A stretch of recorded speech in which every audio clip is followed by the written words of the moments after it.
교법 3장 1절. 상제께서 나는 하늘도 뜯어고치고 땅도 뜯어고치고 사람에게도 신명으로 하여금 가슴 속에 드나들게 하여 다 고쳐 쓰리라. 그러므로 나는 약하고 병들고 가난하고 천하고 어리석은 자를 쓰리니 이는 비록 초목이라도 기운을 붙이면 쓰게 되는 연고이니라 말씀하셨도다. 3장 2절. 천지에 신명이 가득 차 있으니 비록 풀잎 하나라도 신이 떠나면 마를 것이며 흙 바른 벽이라도 신이 옮겨가면 무너지나니라. 3장 3절.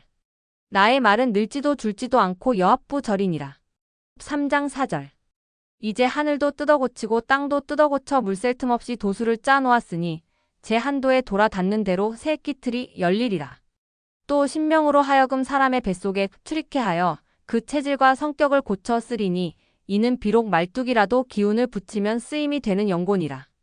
오직 어리석고 가난하고 천하고 약한 것을 편히하여 마음과 입과 뜻으로부터 일어나는 모든 죄를 조심하고 남에게 척을 짓지 말라. 부하고 귀하고 지혜롭고 강권을 가진 자는 모두 척에 걸려 콩나물 뽑히듯 하리니 묵은 기운이 채워있는 곳에 큰 운수를 감당기 어려운 까닭이니라. 부자의 집마루와 방과 곳간에는 살기와 재앙이 가득 차 있나니라. 3장 5절. 지금은 신명시대니 삼가 힘써 닦고 죄를 짓지 말라. 새 기운이 돌아 닥칠 때에 신명들이 불칼을 들고 죄지는 것을 밝히려 할 때에 죄지는 자는 정신을 잃으리라. 3장 6절. 상제께서 가라사대 망고 역신을 해원하여 모두 성수로 붙여 보내리라. 만물이 다 시비가 있되 오직 성수는 시비가 없음이라. 원래 역신은 포부를 이루지 못한 자임으로 원한이 천지에 가득하였거늘 세상 사람은 도리어 그 일을 밉게 보아 흉하게 머리를 삼아 욕설로 역정놈이라 명칭을 붙였나니 모든 역신은 이것을 크게 싫어함으로 만물 중에 시비가 없는 성수로 보낼 수밖에 없나니라. 하늘도 노천과 명천의 시비가 있으며 땅도 후박의 시비가 있고 날도 수안의 시비가 있으며 바람도 순역의 시비가 있고 때도 한서의 시비가 있으나 오직 성수는 시비와 상극이 없나니라 하셨도다. 3장 7절. 내가 보는 일이 한 나라의 일에만 그치면 쉬울 것이로되 천하의 일이므로 시일이 많이 경과하노라. 3장 8절. 공사를 행하실 때나 또 어느 곳에 자리를 정하시고 머무르실 때에는 반드시 종도들에게 정심을 명하시고 혹 방심하는 자가 있을 때에는 보신 듯이 마음을 거두라고 명하셨도다. 3장 9절. 상제께서 형렬에게 교훈하시기를 다른 사람이 잘 되는 것을 부러워 말라. 아직도 남아있는 복이 많으니 남은 복을 구하는 데에 힘쓸지어다. 호안 신천 유불사이니라. 3장 10절. 상제께서 병욱에게 이르시니라. 남은 어떻게 생각하든지 너는 전 명숙의 이름을 더럽히지 말라. 너의 연기에는 전 명숙의 힘이 많으니라. 3장 11절. 상제께서 타인에게 도움을 베푸셔도 그 사람이 알지 못하는도다. 이 일을 언제나 마땅치 않게 여겨오던 형렬이 상제께 아뢰기를 상제께서 자식을 태워주시고도 그 부모에게 알리지 않으시오니 무슨 까닭이오니까. 상제께서 가라사대 내가 할 일을 할 뿐이고 타인이 알아주는 것과는 관계가 없느니라. 타인이 알아주기를 바라는 것은 소인이 하는 일이니라. 3장 12절. 상제께서 천원장에서 예수교 사람과 다투다가 큰 돌에 맞아 가슴뼈가 상하여 수십 일 동안 치료를 받으며 크게 고통하는 공우를 보시고 가라사대 너도 전에 남의 가슴을 쳐서 사경에 이르게 한 일이 있으니 그 일을 생각하여 뉘우치라. 또 네가 완쾌된 후에 가해자를 찾아가 죽이려고 생각하나 네가 전에 상해한 자가 이제 너에게 상해를 입힌 측에 붙어 갚는 것이니 오히려 그만하기 다행이라. 내 마음을 스스로 잘 풀어 가해자를 은인과 같이 생각하라. 그러면 곧 나으리라. 공우가 크게 감복하여 가해자를 미워하는 마음을 풀고 후일에 만나면 반드시 잘 대접할 것을 생각하니라. 수일 후에 천원 예수교회의 12고을 목사가 모여서 대전도회를 연다는 말이 들려 상제께서 가라사대 내 상처를 낫게 하기 위하여 12고을 목사가 움직였노라 하시니라. 그 후에 상처가 완전히 나았도다. 3장 13절.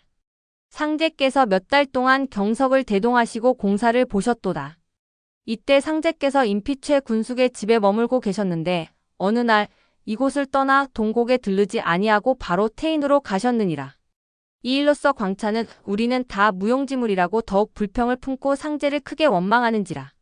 형렬은 민망하여 태인 하마가로 찾아가서 상제를 배하라고 광찬의 불평을 알리면서 어찌 그러한 성격의 소유자를 문하에 머물게 하시나이까고 의견을 아뢰니 상제께서 용이 물을 구할 때에 비록 가시밭길이라도 피하지 않느니라고 말씀하시니라. 형렬이 곧 돌아와서 광찬에게 고인 절교 불추로성이라 이르고 구무부터 불평을 말끔히 풀라고 달랬도다. 3장 14절 상제께서 김병욱이 차력약을 먹고자 하기에 네가 약을 먹고 차력하여 태전을 지겠느냐. 길품을 팔겠느냐. 난리를 치겠느냐. 그것은 사약이니라고 이르시고 그런 생각을 버리게 하셨도다. 3장 15절 또 하루는 경석에게 가라사대 가보년 겨울에 너의 집에서 이니 동맹한 일이 있느냐고 물으시니 그렇다고 대답하니라. 상제께서 그 일을 어느 모해자가 밀고 함으로써 너의 부친이 해를 입었느냐고 하시니 경석이 낙로하며 그러소이라고 대답하니라.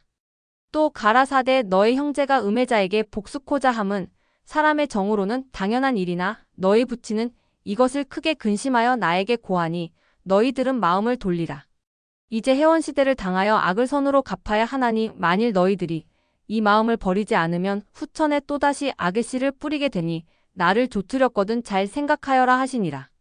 경석이 새아우와 함께 옆방에 모여 서로 원심을 풀기로 정하고 상제께 고하니 상제께서 그러면 뜰 밑에 짚을 펴고 청수한 동이를 떠다 놓은 후 그 청수를 향하여 너의 부친을 대한 듯이 마음을 돌렸음을 고백하라 하시니 경석의 네 형제가 명을 조차 행하는데 갑자기 서름이 복받쳐 방성대곡하니라.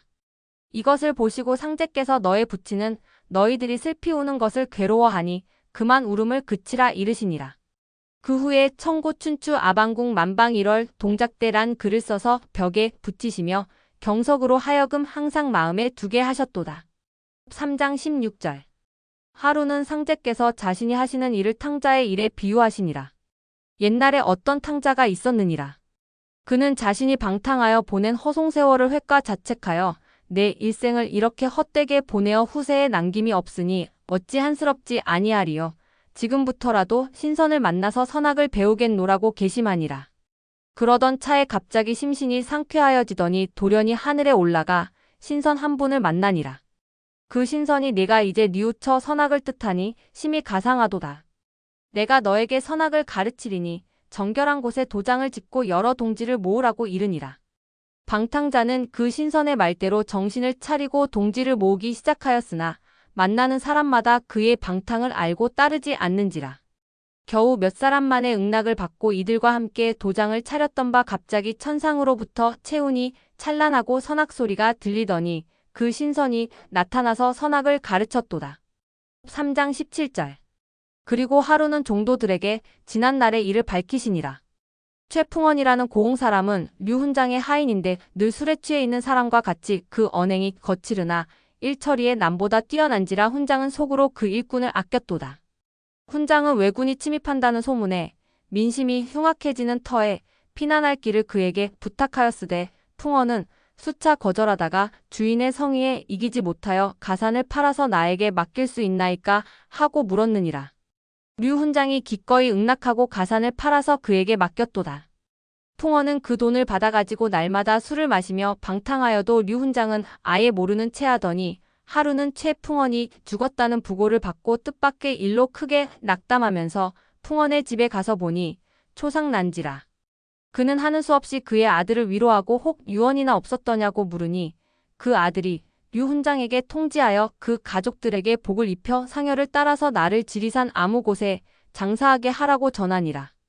이 유언을 듣고 류훈장은 풍원을 크게 믿었던 터이므로 집에 돌아와서 가족에게 의논하니 다만 큰 아들만이 아버지의 말씀을 좇는도다. 사흘이 지나 모두들 운상하여 지리산 골짜기에 이르렀을 때 산상에서 상여를 버리고 이곳으로 빨리 오르라는 소리가 들리는지라.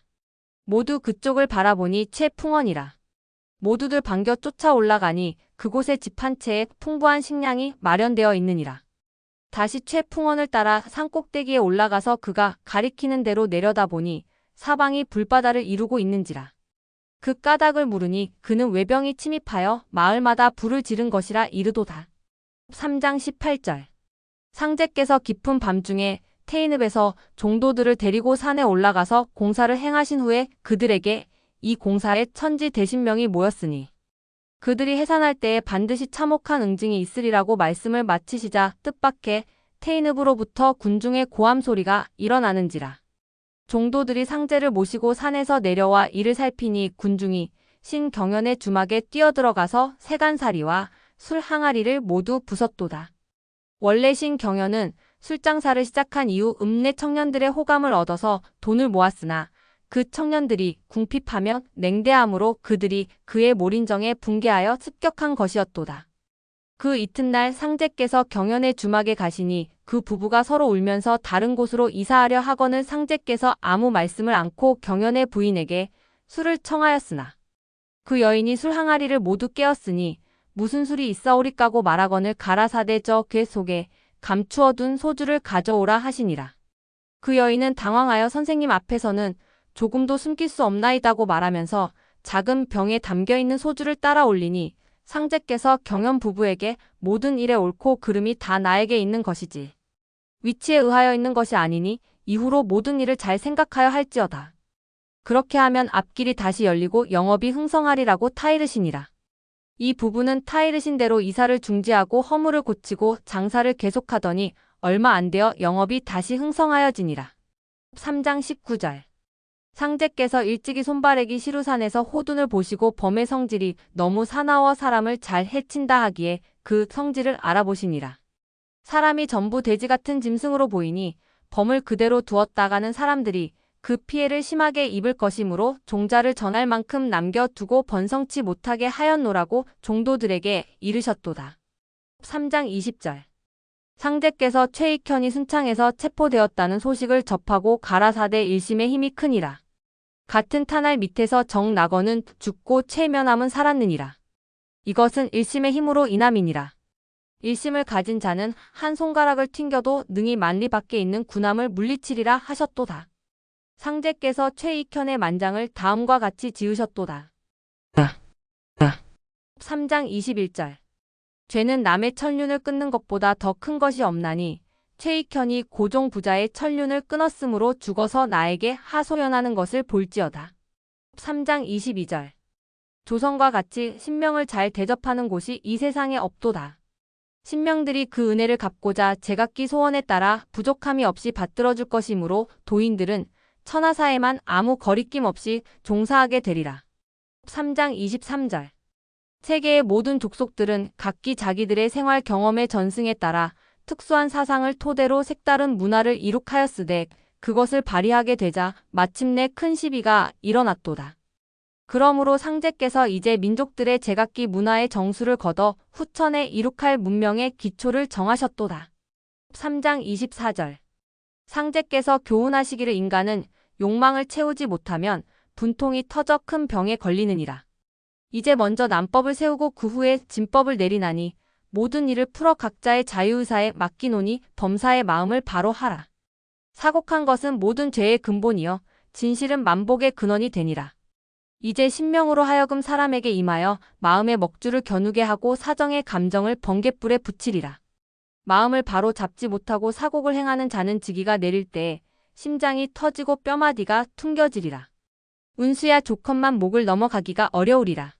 3장 25절 번개가 번쩍이고 천둥이 요란하게 치는 어느 날 상제께서 종도들에게 가라사대 뒷날 출세할 때는 어찌 이러할 뿐이리요. 뇌성 병력이 천지를 진동하리라. 잘못 닦은 자는 앉을 자리에 갈 때에 나를 따르지 못하고 엎드려지리라.